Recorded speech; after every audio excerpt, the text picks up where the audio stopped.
বিসমিল্লাহির রহমানির রহিম। আজকের বর্তপাড়া প্রাথমিক বিদ্যালয়ে অনুষ্ঠান আয়োজিত করেছে আমার বাবা খায়রুল, আমার বাবা হাকিম, ইব্রাহিম হোসেন, মাউর ভাই, অনেকে আছে, কবির ভাই আছে, আনিসুর রহমান আছে। আসলে দুঃখের সাথে আনন্দের সাথে ভাষায় প্রকাশ করতে দূরে থেকেও অনেকে, নজরুল, সেলিম, সাইফুল, আসলে কতজনের নাম বলবো, অনেকে অনেকে শাইন, অনেকে অবিরাম ভালোবাসা দিতে আমার আপার জন্য সম্বর্ধনা জানাচ্ছে। যাই হোক, আমি যে কথা বলছিলাম, আমি গোড়ায় আসলাম। আমাদের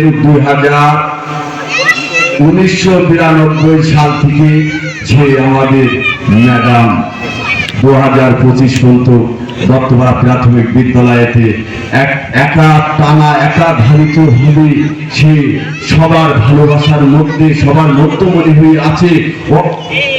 দীর্ঘ 33 বছর ধরে আসলে তার বিরুদ্ধে একটা কেউ অভিযোগ করতে পারেনি সেই ম্যাডামকে। আসলে কি বলবো তাকে, তার কিভাবে ধন্যবাদ দেবো, ভাষায় প্রকাশ করতে পারিনি। কি করবো, আমার এক ভাই খুব অভাবী দারিদ্র, তার একটা ছেলে ছিল, সেই ছেলেটা লেখাপড়া করতে পরীক্ষার ফি দিতে খুব কষ্ট হচ্ছিল, কিন্তু এমন সময় সেই আপা শুনতে পেয়ে বাসায় গেল, তুমি তোমার ছেলেকে নিশ্চিন্তে স্কুলে পাঠাও, পুরো দায়িত্ব আমি নিলাম। আসলে খুব খুব অনেক অনেক সন্তানদের সে সার্বিকভাবে সহযোগিতা করেছে। শুধু কি তাই, যে বলেছে যদি কোনোদিন তোমার ছেলে ভালো ব্রিলিয়ান হয়, ভালো ছাত্র হয়, তাহলে যদি কোনোদিন কলেজে ভর্তি করতে কোনো সমস্যা হয়, সেক্ষেত্রেও আমাদের ম্যাডাম অনেক সহযোগিতা করেছে। আসলে এত বড় মনের মানুষ, এত উদারতা মন, আসলে আর কোন স্কুলে আছে কিনা জানি না, যা আমাদের দত্তপাড়া প্রাথমিক বিদ্যালয়েতে আমাদের সেই ছোট আপা দীর্ঘ 30-33 বছর এক টানা একটা স্কুলে মায়ায় একে ধরে আসলে থাকাটাও কিন্তু বড় ধৈর্যের প্রয়োজন আছে। সেই প্রয়োজনটা তার ভিতরে ছিল। সে আমাদের আসলে তার কি বলবো, এই যে ছাত্র ছাত্রীরা অনেকে আসলে খুব কষ্ট পাচ্ছে।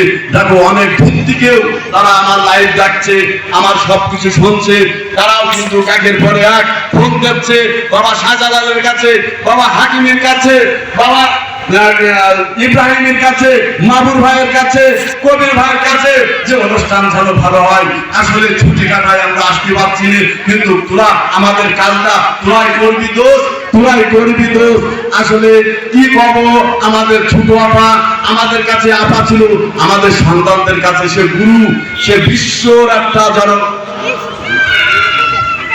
সঠিক ধায়ক অনেকে বক্তব্য দেবে, আমি আসলে আমার বক্তব্য এখানে শেষ করছি। তারপরে আমি অনুরোধ করব, আমি টাঙ্গাইল টি স্টোরের একটা এমপি, আমার দিকে সবাই খেয়াল করবে, অবিরাম ভালোবাসা দেবেন, এই বলে আমার বক্তব্য এখানে আমি সমাপ্ত করলাম। আল্লাহ হাফেজ।